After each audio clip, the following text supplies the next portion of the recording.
Hi students, welcome again to lectures club. आज जो हमारा टॉपिक है जनाब वो है जी क्लॉक्ड डी फ्लिप फ्लॉप। इससे पहले हम जो फ्लिप फ्लॉप्स पढ़ चुके हैं, तक हम आर एस फ्लिप फ्लॉप पढ़ चुके हैं। इसके अलावा हमने क्लॉक्ड आर एस जो है वो फ्लिप फ्लॉप पढ़ा था। तो मैं चाहूँगा कि आप ये दोनों मेरे लेक्चर्स देख लीजिए। मैं डिस्क्रिप्शन बॉक्स में इसका लिंक दे दूँगा ताकि आप वहाँ से डायरेक्ट लिंक देख सकते हैं। मैं यहाँ पर इनको थोड़ा सा रिकॉल करने की कोशिश तो करूँगा, लेकिन मैं डीपली जो है वो समझा नहीं सकूँगा। तो चलिए आज का लेक्चर जो है वो स्टार्ट करते हैं।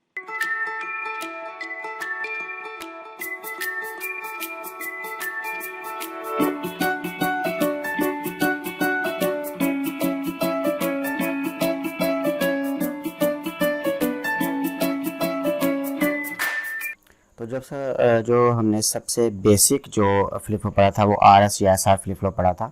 उसमें बताया कि हमारे पास दो इनपुट्स हैं, एक आर है और एक एस है, और दो हमारे पास आउटपुट्स हैं, एक क्यू है और क्यू बार है। सही है। ये मैंने इसका टेबल भी बनाया हुआ कि अगर एस की वैल्यू 1 हो, आर 0 हो, तो इन दोनों की वैल्यूज़ क्या होंगी। और उसमें हमने ये भी देखा था कि कब वैल्यूज़ एस और आर की इक्वल हो जाए तो ये डेटा जो है यहाँ पर, यानी कि क्यू और क्यू बार के ऊपर जो वैल्यूज़ आती हैं वो चेंज नहीं होती, यानी कि वो मेमोरी में सेव रहती है। सही है। और उसके बाद अपने क्लॉक्ड जो आर एस फ्लिप फ्लॉप पढ़ा था। Clogged R S flip flop का फ़ायदा ये था कि हम अब जो भी आउटपुट्स थी, यानी कि क्यू और क्यू बार की जो भी वैल्यू थी, हम उसको एक क्लॉक पल्स की मदद से कंट्रोल कर सकते थे। और फिर मैंने आप लोगों को ये टेबल भी समझाया था जिसमें हमने देखा था कि अगर क्लॉक की वैल्यू 1 होती है तो आर और एस पे जो भी इनपुट होती है उसी तरह से क्यू और क्यू बार की आउटपुट जो है वो चेंज हो जाती है। जैसे यहाँ पे इस टेबल में आप देखिए क्लॉक की वैल्यू 1 है तो आर और एस के लिहाज से क्यू और क्यू बार की वैल्यू जो है वो चेंज हो रही है।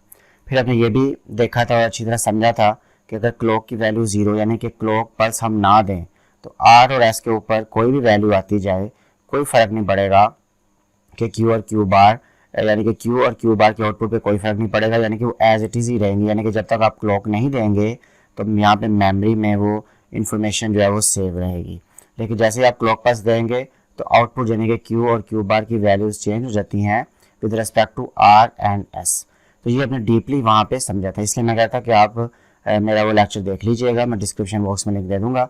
उसके बाद आप यहाँ पर आइएगा तो आपको ये जो है मोमेंट्स में समझ आ जाएगा। तो चलिए अब हम समझते हैं कि जो हमारे पास आज का जो लेक्चर है, जो क्लॉक डी फ्लिप फ्लॉप है, वो बेसिकली कैसे काम करता है और हमें इसका एडवांटेज क्या है और हम उसको क्यों करना चाहते हैं। सही है। चलिए आप वो देख।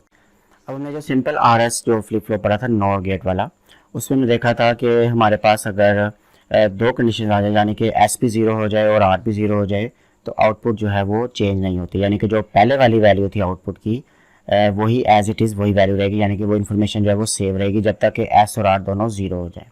और जहाँ ये मैंने आपको डिटेल में समझाया था और हमने इसके ऊपर सर्किट के ऊपर जो है वो प्रूफ भी किया था। और अगर एस और आर की वैल्यू चेंज हो जाए, यानी कि S1 R0, तो यहाँ से आउटपुट भी जो है वो चेंज हो जाती है। और एक और हमने पढ़ा था कि अगर दोनों 1 1 हो जाए, यानी कि एस और आर अगर 1 1 हो जाए तो क्यू और क्यू बार जो है वो दोनों 0 हो जाते हैं, कि जो कि इनवैलिड कंडीशन है। इसकी रीज़न ये है कि क्यू और क्यू का कंप्लीमेंट दोनों एक दूसरे के ऑपोजिट हैं, तो ये इनवैलिड कंडीशन हो जाएगी, यानी कि ये जो है हमें नहीं चाहिए ये वाली कंडीशन। सही है, ये इनवैलिड कंडीशन हो जाएगी। अच्छा, अब हमें डी फ्लिप फ्लॉप का फ़ायदा क्या हो रहा है। डी फ्लिप फ्लॉप का हमें फ़ायदा जो है वो कुछ इस तरह से होगा कि एक तो हमारे पास जो है एस और आर के लिए हमें दोनों को 0 0 इनपुट देने की ज़रूरत नहीं पड़ेगी, और सिर्फ क्लॉक पल्स की मदद से जो है हम वही काम कर सकते हैं जो एस और आर को हम 0 0 देकर करते हैं। यानी कि जब एस भी 0 करेंगे, आर भी 0 करेंगे, यानी कि दो इनपुट्स देनी पड़ेंगी। यहाँ पर सिर्फ एक इनपुट दे रहे हैं और क्लॉक की मदद से हम जो है वो अपनी मर्जी से कंट्रोल करें जितने टाइम के लिए भी हम जो है वो इन्फॉर्मेशन सेव करना चाहते हैं, तो क्लॉक की मदद से हम जो है वो इन्फॉर्मेशन सेव करना चाहते हैं, सेव कर लेंगे। और जब हमने जो है वो आउटपुट की वैल्यूज चेंज करनी है तो क्लॉक पल्स की मदद से हम आउटपुट की वैल्यू चेंज कर देंगे। ठीक है। और दूसरा ये फायदा कि इनवैलिड कंडीशन कभी भी नहीं आएगी, क्योंकि हमें पता है कि यहाँ पर हमने अब नॉर गेट जो है वो लगा दिया है। सही है। यानी कि जो पहले हमने clogged R S flip flop पढ़ा था वो एज इट इज़ वही सर्किट है। फ़र्क यह है कि इस इनपुट पर हमने एक जो है वो हमने नॉर गेट कह रहा हूँ, सॉरी, एक इन्वर्टर लगा दिया है। सही है। तो यहाँ पर जो इन्वर्टर लगाया है उसकी वजह से क्या होगा कि अगर आर 1 हो जाएगा तो एस 0 हो जाएगा, अगर आर जो है वो 0 हो जाएगा तो एस जो है 1 हो जाएगा। तो ये एक इनवैलिड कंडीशन तो कभी भी रीच नहीं करेगी। सही है। अब हम देखते हैं इसको टेबल की मदद से कि हमें क्लॉक पल्स का और एक इनपुट से क्या हम वही फंक्शन ले रहे हैं जो हम इस वाले से ले रहे थे, या क्लॉक वाले से जो फंक्शन ले रहे थे क्या वही ले रहे हैं। तो अब देखिए कि इस टेबल को हम फॉलो करते हैं। यहाँ पर मैंने एक कॉलम, मैंने एस वाला कॉलम जो है रिमूव कर दिया। एस वाला कॉलम इसलिए रिमूव किया कि हमारे पास अब एक ही इनपुट है जो कि आर है। सही है। एस तो अब डिपेंडेंट है किसके ऊपर, आर के ऊपर। आर की वैल्यू 1 होगी तो एस 0 हो जाएगा, अगर आर की वैल्यू 0 है तो एस जो है वो 1 हो जाएगा। इस वजह से यहाँ पर जो है इंफॉर्मेशन हम सिर्फ एक ही इनपुट पर देंगे, यानी कि आर के ऊपर, एस तो सिर्फ उस पर डिपेंडेंट है। और क्लॉक जो है या तो वो 1 है या 0 है, इसी तरह आर या तो 0 है या आर की वैल्यू जो है वो 1 है। अब हम इसी टेबल को फॉलो करते हैं। क्लॉक 1 है तो मैं क्लॉक की जगह पे 1 लिख देता हूँ, सही है। और आर की वैल्यू 0 है तो मैं आर की जगह पे क्या लिख देता हूँ, मैं 0 लिख देता हूँ। क्लियर। अच्छा अब देखिए आर 0 है और डेफिनेटली एस की जगह पे क्या आ जाएगा, एस की जगह पे हमारे पास 1 आ जाएगा, सही है। हमें पता है कि ये 1 है और ये 1 है, दोनों 1 1 हो जाएंगे तो आउटपुट पे यहाँ पर 1 आ जाएगा, सही है। जब 1 आ जाएगा तो हमें पता है कि नॉर गेट लगा हुआ है, तो नॉर गेट की एक भी इनपुट पे 1 आ जाए तो आउटपुट पे डेफिनेटली 0 ही आना है, ये हमने नॉर गेट के टेबल से भी देखा हुआ है, सही है। तो ये आउटपुट पे 0 आना ही आना। अब ये वाला 0 जो है ये फीडबैक हो रहा है तो यहाँ भी 0 आ जाएगा। अब यहाँ पर देखिए ये 0 है, क्लॉक 1 है, तो इस एंड गेट की आउटपुट जो है वो डेफिनेटली 0 हो जाएगी। और नॉर गेट जो है वो ये 0 है, 0 + 0 होल का कम्प्लीमेंट है तो आउटपुट जो है 1 हो जाएगी। तो क्यू की वैल्यू हमारे पास 1 आ गई और क्यू बार या क्यू के कम्प्लीमेंट की वैल्यू हमारे पास 0 आ गई। अब देखिए कि जब एस की वैल्यू 1 है, आर की वैल्यू 0 है, तो क्यू जो है 1 है, क्यू बार जो है वो 0 है। तो यहाँ भी तो वही है, जब आर 0 था तो एस 1 हो गया, तो क्यू और क्यू बार यानी कि फंक्शन सेम का कोई फर्क नहीं है clogged R S flip flop में और क्लॉक्ड डी फ्लिप फ्लॉप में यहाँ तक। लेकिन क्लॉक डी फ्लिप फ्लॉप का हमें ये फायदा मिल रहा है कि एक तो हम इनवैलिड कंडीशन से बच जाएंगे, सही है। और दूसरा क्लॉक की मदद से जो है हम जब तक इंफॉर्मेशन लेना चाहें वो इंफॉर्मेशन सेव कर सकते हैं। पहले हमें अगर हम clogged R S flip flop लेते तो हमें क्लॉक वाली इनपुट भी देनी पड़नी थी, एस वाली इनपुट भी, आर वाली इनपुट भी। अब हमारी एक इनपुट सेव हो रही है, सही है। हमें सिर्फ आर को इनपुट देनी है और क्लॉक पल्स देनी है, और इन्फॉर्मेशन जो है वो सेव करनी है या नहीं करनी, या उसका आउटपुट चेंज करनी है या नहीं करनी है, हम अपनी मर्जी से क्लॉक से कर सकते हैं। अब क्लॉक पल्स जो है वो वैसे ही हमने ऑन ही किया है, यानी कि क्लॉक पल्स हमने 1 ही दी हुई है। तो मैं अब आर की वैल्यू जो है उसको चेंज करता हूँ और देखता हूँ कि आउटपुट पे क्या इंपैक्ट पड़ेगा, सही है। यहाँ से मैं आर की वैल्यू जो है वो रिमूव करता हूँ और देखते हैं कि आउटपुट पे क्या फ़र्क पड़ता है, सही है।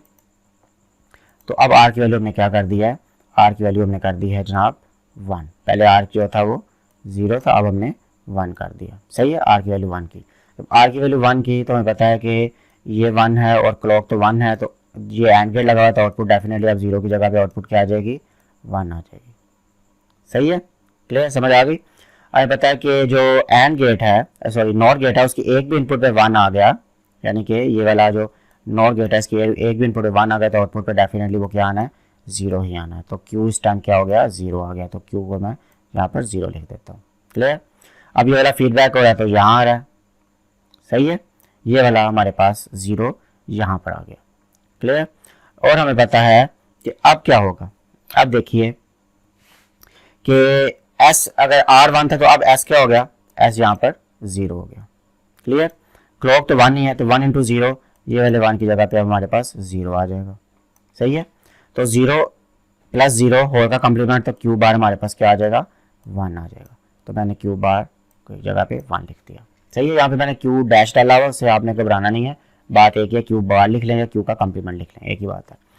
अब देखिए कि जब R की वैल्यू 1 थी और S की वैल्यू 0 है, तो Q 0 है, Q बार 1 है, तो हमारी भी तो यही है, Q 0 Q बार 1 है, कोई फर्क नहीं पड़ा आउटपुट के ऊपर, सही है। हमें अब S यानी कि इससे हमें छुटकारा मिल गया, तो इससे हमें छुटकारा मिल गया 2 इनपुट से, और एक हमें इस वाली कंडीशन से भी छुटकारा मिल गया जिसमें इनवैलिड कंडीशन थी। अब हमने क्या किया, अब हमने R की वैल्यू वही रहने दी जो पहले वाली वैल्यू थी, सही है।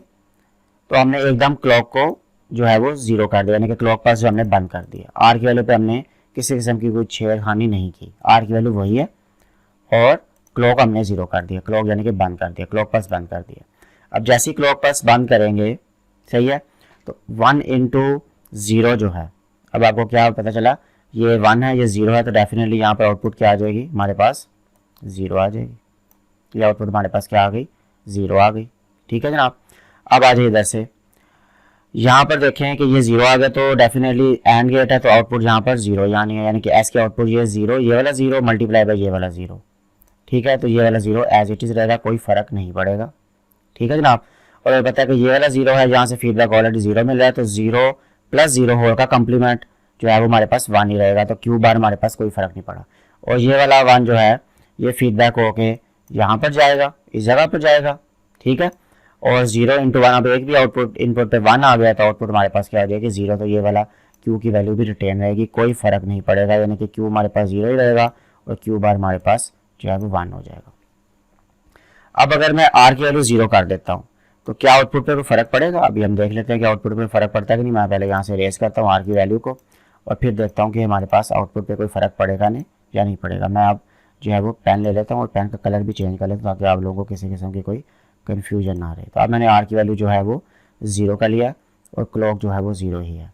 अब जब मैंने क्लॉक के साथ मल्टीप्लाई किया तो ये जो 0 एज इट इज़ रहेगा। ठीक है जनाब, क्लियर, कोई फ़र्क नहीं पड़ेगा।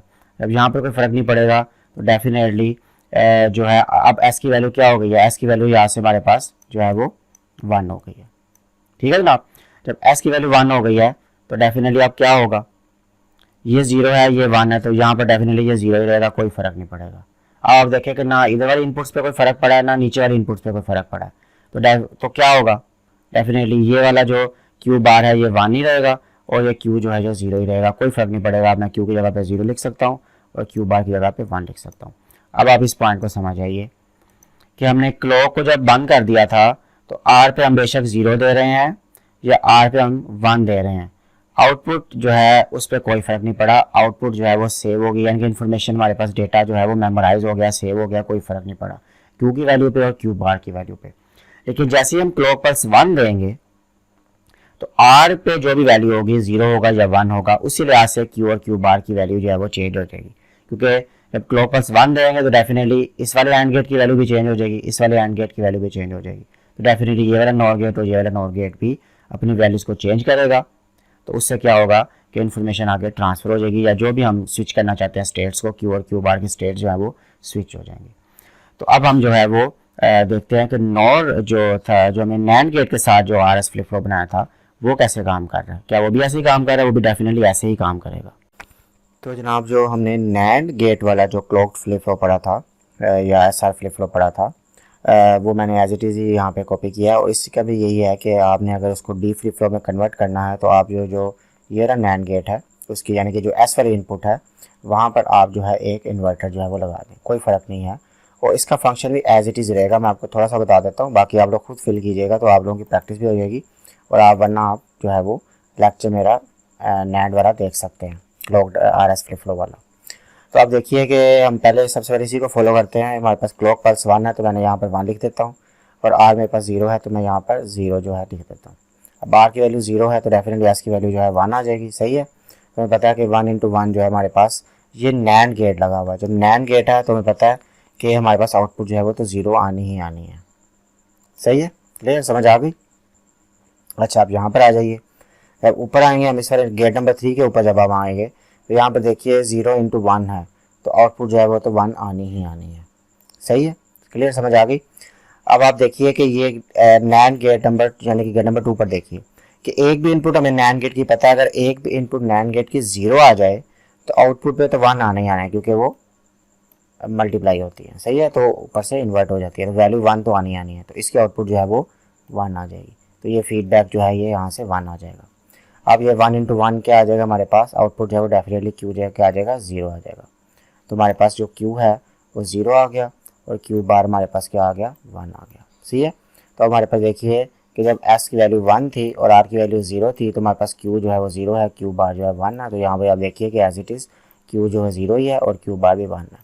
तो इसको भी आप एज इट इज़ ही जो है वो फिल कर सकते हैं, बाकी टेबल को भी, सही है। तो आप खुद भी फिल कीजिएगा तो आपको प्रैक्टिस जो है वो हो जाएगी।